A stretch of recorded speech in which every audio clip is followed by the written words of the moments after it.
Pots trobar el meu primer llibre 13 a la llibreria La Roca Guinarda, carrer Xiprer, número 13 del barri del Guinardó, a la ciutat de Barcelona.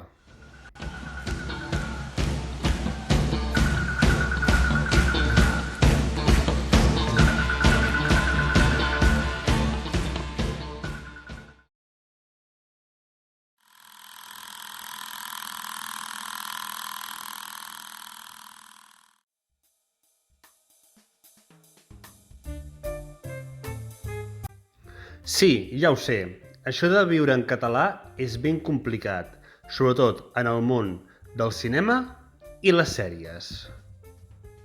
I no entraré en el debat el debat estèril de com ens maltracten les plataformes d'internet.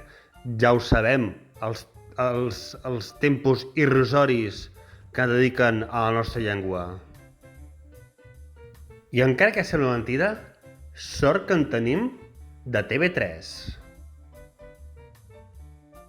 El problema és quan volem veure una sèrie o una pel·lícula en català i ens oblidem de que ja en tenim moltes traduïdes.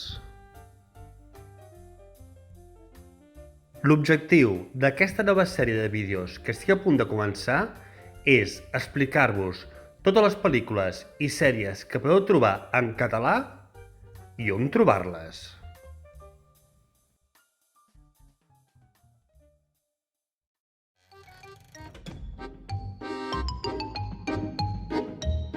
On descarregar-se sèries i pel·lícules en català.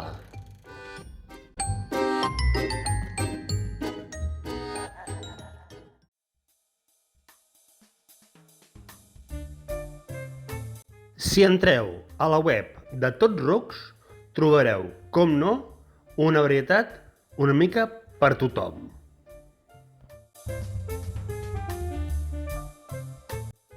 La primera proposta de la web és Wall-E, una pel·lícula animada de l'any 2008 feta entre Pixar i Disney.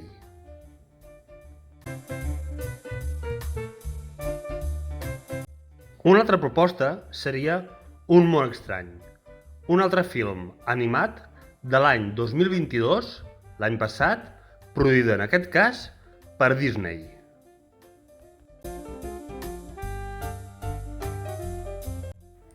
Una altra proposta de la web seria el musical de Billy Elliot, fet el 2014, en aquest cas en versió subtitulada al català.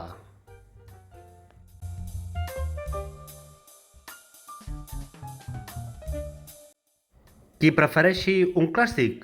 Tenim a Game 8 de l'any 1943, també en versió subtitulada al català.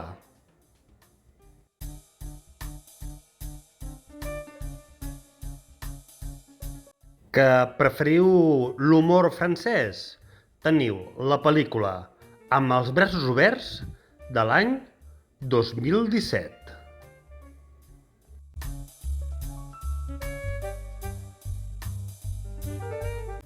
Si tornem al món de l'animació, tenim Veïns invasors de l'any 2006.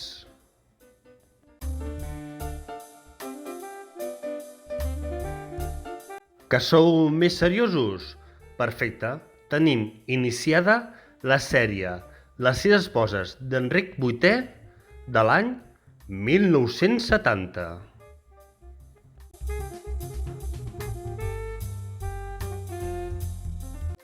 Més animació.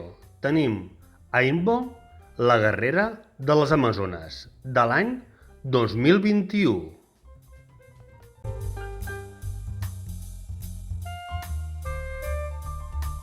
Un altre clàssic, Matar a un rossinyol, de l'any 1962, en versió original subtitulada al català.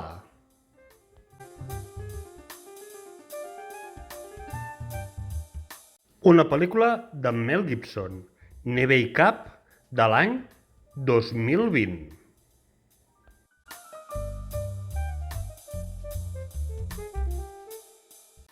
Que t'agraden les comèdies clàssiques i xorres? Atrapa aquest maniquí de l'any 1991, també està en català.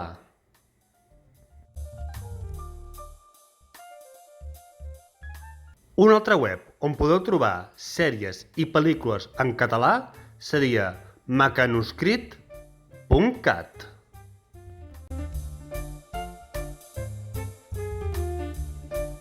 La primera proposta d'aquesta web és la sèrie acabada d'iniciar Bojos per Molière.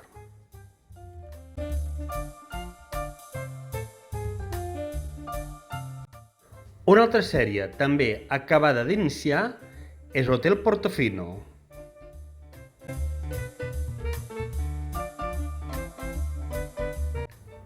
Una altra sèrie seria Amb la vida pel davant.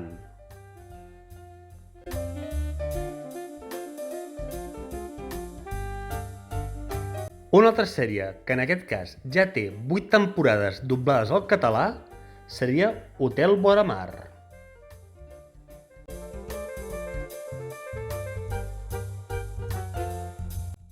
Un drama, la pel·lícula Els europeus.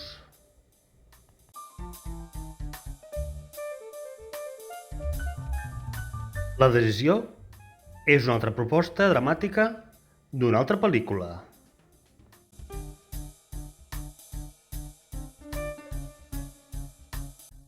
Si ens anem al món del manga, que ja sabem que a Catalunya el seguim molt, tenim el Doctor Slump ja amb més de 100 capítols doblats a la nostra llengua.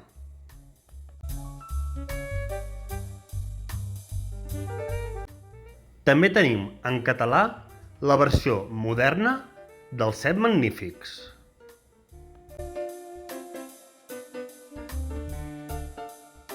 La sèrie d'animació Dracs.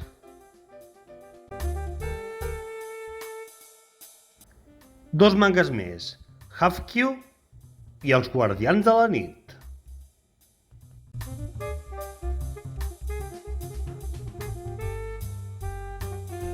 Si tornem a les sèries, ens en trobem una ben anglesa, Sí, primer ministre.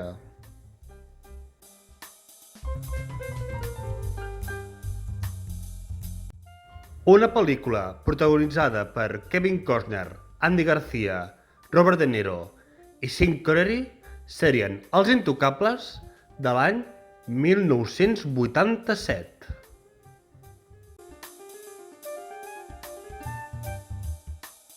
Una sèrie que tot just porta pocs capítols seria La pitjor bruixa.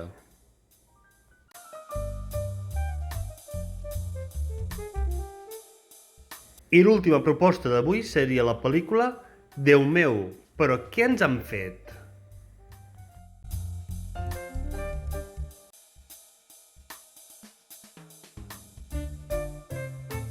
Òbviament hi ha moltes més webs i pel·lícules i sèries en català, però si les poséssim totes avui no acabaríem mai. Això vindrà a una següent entrega.